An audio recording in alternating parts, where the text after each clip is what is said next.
তাৰ পিছত যেতিয়া মোদী ডাঙৰীয়াই ৰেচন কাৰ্ড দিলে তাৰ পিছত আমাক ৰেচন কাৰ্ডত 5 কেজিকৈ বিনামূলীয়াকৈ চাউল দিলে তাৰ পিছত মোদী ডাঙৰীয়াই আমাক উজ্জ্বলা আঁচনিৰ গেছ দিলে উজ্জ্বলাৰ গেছৰ দাম বজাৰতকৈ 300 টকা কম তাৰ পিছত প্ৰধানমন্ত্ৰী ডাঙৰীয়াই আমাক সকলোকে আয়ুষ্মান ভাৰতৰ কাৰ্ড দিলে এতিয়া আমাৰ ঘৰত যদি বেমাৰ হয় আমি আয়ুষ্মান ভাৰতৰ কাৰ্ড আমি ব্যৱহাৰ কৰি 5 লাখ টকালৈকে আমি ট্ৰিটমেন্ট কৰিব পাৰো কংগ্ৰেছৰ দিনত এই বাবা শুন মই আধা ঘণ্টাৰ কাৰণে আহিছো তহঁতি যদি হুলস্থুল কৰা আধা ঘণ্টা পাৰে হৈ যাব দেখোন ৰখ তহঁতি বহিল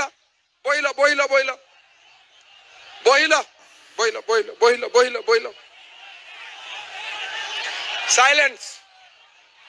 নহলে মই তাতে গুচি যাম এতিয়া হ'ব আচ্ছা এতিয়া সবেই আধা ঘণ্টা 40 মিনিট সময় মোৰ কথাখিনি আপোনালোকে ভাল কৰি শুনক তেতিয়া ইলেকশ্যনত ভোট দিওতে আপোনালোকে গম পাব যে কাক আমি ভোট দিব লাগে মোদী ডাঙৰীয়াই আমাক আয়ুষ্মান ভাৰতৰ কাৰ্ড দিলে 5 লাখ টকালৈকে আমি মেডিকেলত বিনামূলীয়াকৈ চিকিৎসা ল'ব পাৰো এতিয়া মই যেতিয়া চৰকাৰত নাছিলো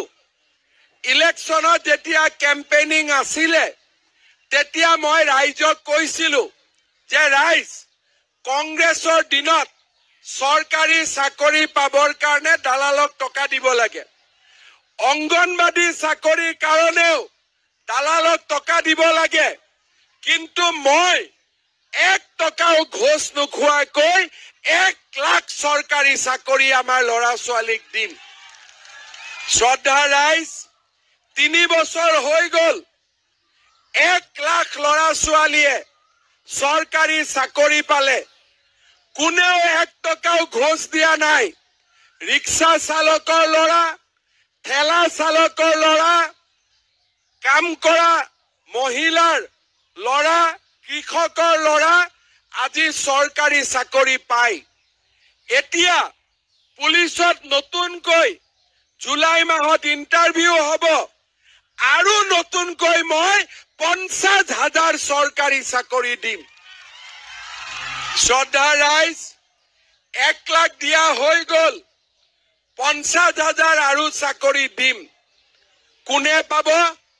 দুখীয়া ঘৰৰ ল'ৰা ছোৱালীয়ে পাব কোনে পাব গৰীব ঘৰৰ ল'ৰা ছোৱালীয়ে পাব আজি কংগ্ৰেছৰ দিনত চাকৰি কোনে পাইছিলে যোনে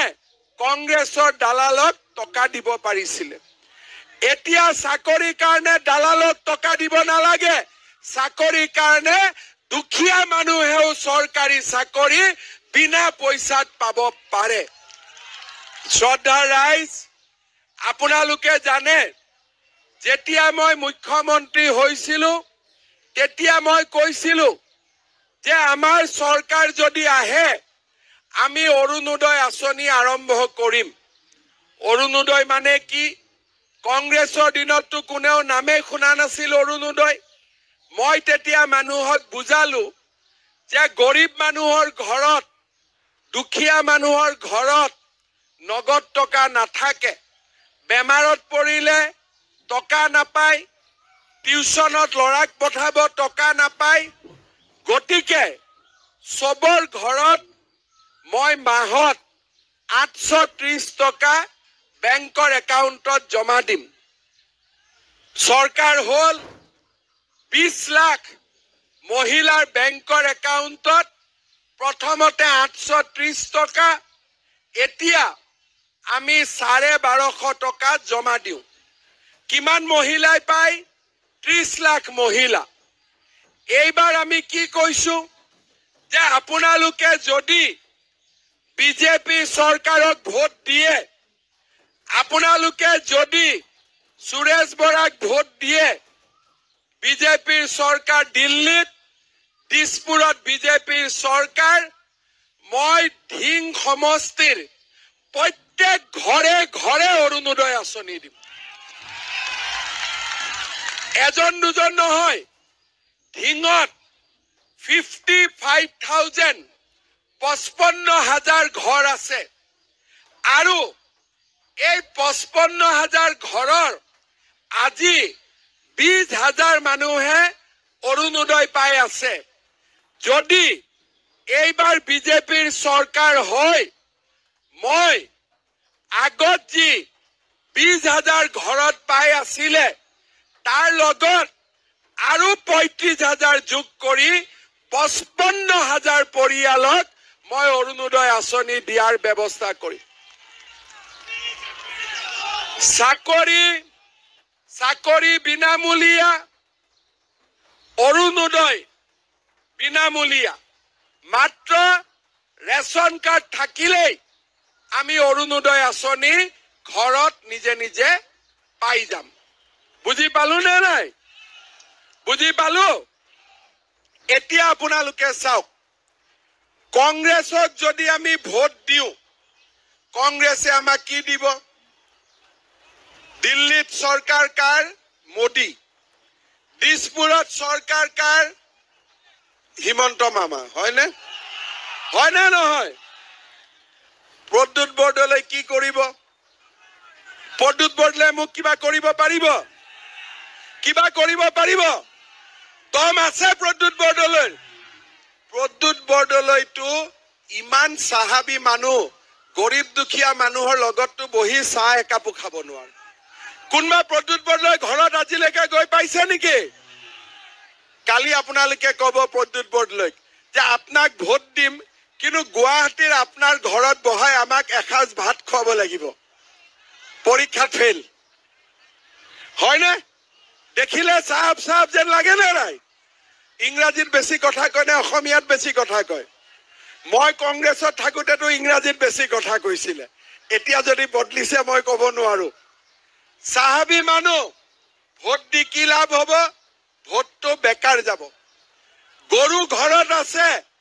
দানা খুৱাই আছো গাখীৰ নিদিয়ে কি লাভ হব কিবা লাভ হব নেকি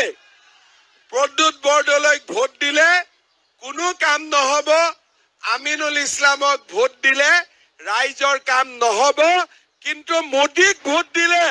বিনা পইচাত চাকৰিও পাম বিনা পইচাত অৰুণোদয় আঁচনিও আমি ঘৰে ঘৰে পাম শ্ৰদ্ধা ৰাইজ এইবাৰ আমি কি সিদ্ধান্ত লৈছো যে আমাৰ মেট্ৰিক পৰীক্ষাৰ ৰিজাল্ট অহা কালি নহলে অহা পৰহি বা পিছদিনা মেট্ৰিক পৰীক্ষাৰ ৰিজাল্ট দিব মেট্ৰিক পৰীক্ষাৰ ৰিজাল্ট দিয়াৰ পিছত এইবাৰ ধিঙৰ সব ল'ৰা ছোৱালী কলেজত পঢ়িব লাগিব ঠিক আছে কলেজত এডমিশন ফিজ দিব নালাগে ফ্ৰী ঠিক আছে কলেজত কোনো ল'ৰা ছোৱালীয়ে পঢ়িলে এডমিশনত ফিজ দিব নালাগে তাৰ লগত কিতাপ কিনিবৰ কাৰণে সব ল'ৰা ছোৱালীৰ বেংক একাউণ্টত মই টকা দিম কিতাপ কিনাৰ খৰচাও মোৰ ঠিক আছে আৰু তাৰ লগত ধিঙৰ যিবিলাক ছোৱালী এইবাৰ কলেজত এডমিশন ল'ব তাৰ বেংক একাউণ্টত মই আৰু 10,000 টকা ভৰাই দিম তাৰ মানে ল'ৰা ছোৱালীৰ এডমিশন ফ্ৰী ল'ৰা ছোৱালীৰ কিতাপ ফ্ৰী তাৰ লগত ছোৱালী কলেজত গলে বেংক একাউণ্টত 10,000 টকা কাৰ দায়িত্ব মামাৰ দায়িত্ব ঠিক আছে এতিয়া এটা কথা মই জানো যে ধিঙত বহুত মানুহৰ মাটিৰ কাগজ নাই হয় নে নহয় আজি বসুন্ধৰা আঁচনি কোনে আনিলে আজি অসমৰ মানুহে যুগ যুগ ধৰি মাটিৰ কাগজ পোৱা নাছিলে বসুন্ধৰা 1 বসুন্ধৰা 2 কোনে কৰিলে বিজেপিৰ চৰকাৰে কৰিলে এতিয়া অহা 2 মাহ পিছত বসুন্ধৰা 3 আঁচনি আহি আছে ঢিঙৰ মানুহক প্ৰদ্যুৎ বৰদলৈ কৰি দিব নে মামাই কৰি দিব কাৰ ওপৰত বিশ্বাস আছে আমিনুল ইছলামে কৰি দিব নে মামাই কৰি দিব কোনে কৰি দিব পাৰিব তেটা মামাক ভোটটা দিতে লাগব কি নাই লাগব দিতে লাগব কি নাই লাগব দিব লাগিব না দিব কিন্তু লাগিব দে সবে কোনে কোনে দিব বাপ ৰে সুৰেশ বৰা জিকি গল সুৰেশ বৰাক জিকাৰ আগতে প্ৰদ্যুৎ বৰদলৈ ঘৰত গৈ অলপ ভাত খাই লওক খুৱাব দুখীয়া মানুহৰ গাত হাত দিয়ে দুখীয়া মানুহক গলত এনেকে ল'ব পাৰে হিন্দু মুছলমান সবকে গাত ল'ব পাৰে প্ৰদ্যুৎ বৰদলৈক মই আজিলৈকে লোৱা দেখা নাই ইংলিছ ষ্টাইলৰ মানুহ হয় নে নহয় ইংলিছ ষ্টাইলৰ মানুহ দি ঢিঙৰ কাম নহব হ'ব নেকি শ্ৰদ্ধাৰ ৰাইজ আমাৰ ঢিঙত বহুত কাম আছে ঢিঙত কি কাম আছে গৌতম দা আমাৰ মুজিবুৰ দা সকলোৱে মোক দিছে যে আমাৰ ঢিং সমষ্টিৰ লাঙিয়াৰ সুইচ গেটত ব্ৰহ্মপুত্ৰ নদীৰ ওপৰত দলং বনাব লাগে নেকি প্ৰদ্যুৎ বৰদলৈ বনাব পাৰিব আমিনুল ইছলাম বনাব পাৰিব কোনে বনাব পাৰিব চৰৰ মাটিৰ জৰীপ কোনে কৰিব পাৰিব গৰীব দুখীয়া মানুহক মাটি কোনে দিব পাৰিব শ্ৰদ্ধাৰ ৰাইজ আজি ঢিং সমষ্টিৰ ৰাস্তা ঘাট ভেঞ্চাৰ হৈ আছে হয় নে নহয় ৰাস্তা ঘাটৰ অৱস্থা বেয়া আজি ৰাস্তা ঘাট কোনে ঠিক কৰিব পাৰিব প্ৰদ্যুৎ বৰদলৈ পাৰিব আমিনুল ইছলামে পাৰিব একো কৰিব নোৱাৰে আজি আপোনালোকে কক মোদীৰ দিনত নামাজ পঢ়াত কষ্ট হৈছে নেকি কিবা কষ্ট হৈছে নেকি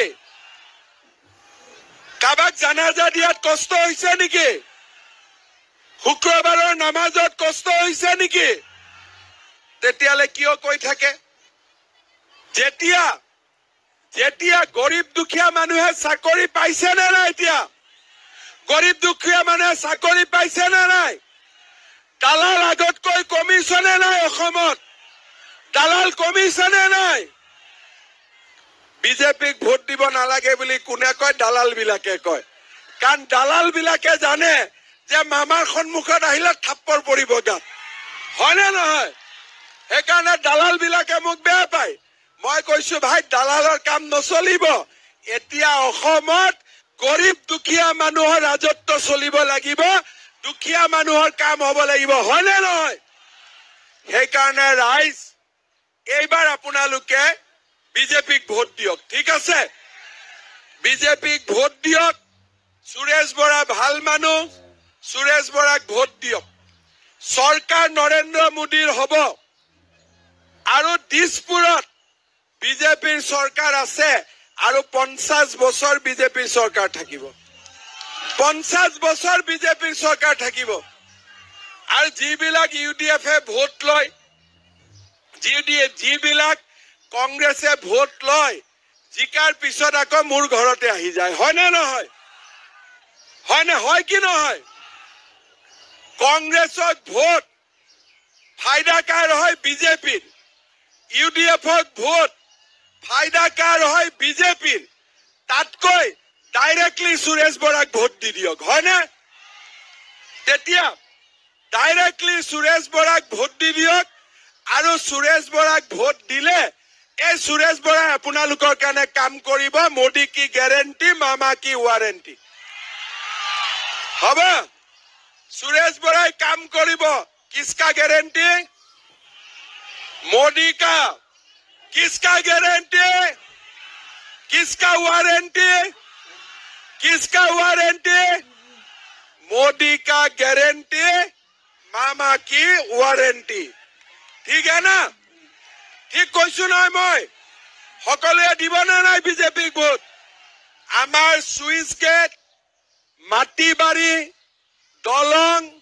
ৰাস্তা ঘাট স্কুল কলেজ আৰু বিনা পইচাত চাকৰি ঠিক আছে বিনা পইচাত অৰুণোদয় বিনা পইচাত ল'ৰা ছোৱালীৰ কলেজত শিক্ষা এই গোটেইবিলাকৰ দায়িত্ব কাৰ মামাৰ ওপৰত ঠিক আছে সেইকাৰণে আপোনালোকে এইবাৰ সকলোৱে সুৰেশ বৰাক ভোট দিয়ক আৰু সুৰেশ বৰাক ইলেকশ্যনত জিকাই পঠাওক প্ৰদ্যুৎ বৰদলৈয়ে কাৰো কাম নকৰে আমিনুল ইছলামে কাৰো কাম নকৰে ভাৰতত কাম কোনে কৰে নৰেন্দ্ৰ মোদী আৰু বিজেপি চৰকাৰে আজি অসমত ডেভেলপমেন্ট হৈছে নে নাই ৰাস্তা ঘাট হৈছে নে নাই ফ্লাইঅভাৰ হৈছে নে নাই ল'ৰা ছোৱালীৰ কলেজ ইউনিভাৰ্চিটি হৈছে নে নাই আজি বিজেপি চৰকাৰক যোন যোন সমষ্টিত ভোট দিছে তাতে কলেজ হৈছে তাতে ইউনিভাৰ্চিটি হৈছে তাতে ৰাস্তা হৈছে অসমমালাৰ ৰাস্তা হৈছে ভাৰতমালাৰ ৰাস্তা হৈছে আমাৰ অসমমালাৰ ৰাস্তাটো যে ঢিঙৰ পৰা আগুৱাই দিব লাগে এইটো ক'ত আছে এতিয়া নগাঁৱৰ পৰা বটদ্ৰৱা ঢিঙলৈকে অসমমালাৰ ৰাস্তা হৈছে এতিয়া যদি লাহৰি ঘাটলৈকে লম্বা কৰি দিও ধুনীয়া হ'বনে নাই কোনে কৰিব পাৰিব কংগ্ৰেছে কৰিব পাৰিব পুৰণা টকা চলে পুৰণা টকা মোদীয়ে বেন কৰি দিলে নে নাই দিলে যেনেকে পুৰণা টকা মোদীয়ে বেন কৰি দিলে তেনেকে পাব্লিকেও কংগ্ৰেছ বেন কৰি দিলে এতিয়া পুৰণা টকা ঢিং বজাৰত লৈ গলে মাল বস্তু দিব নেকি পুৰণা টকা চলে নেকি যেনেকে পুৰণা টকা নচলে তেনেকে এতিয়া ভাৰতত কংগ্ৰেছ পাৰ্টিও আৰু নচলে কংগ্ৰেছ পাৰ্টিৰ দিন পাৰ হৈ গল আৰু কংগ্ৰেছ পাৰ্টি ভাৰতত নচলে আৰু ইউডিএফটো আৰু নচলে পামচাৰ হৈ গল হয়নে নহয় গাড়ী চাকা পামচাৰ হয় নে নহয় হয় কংগ্ৰেছৰ চাকা পামচাৰ হৈছে নে নাই হৈছে ইউডিএফৰ চাকা পামচাৰ হৈছে নে নাই এই পামচাৰ ভাল কৰা মেকানিক নাই আৰু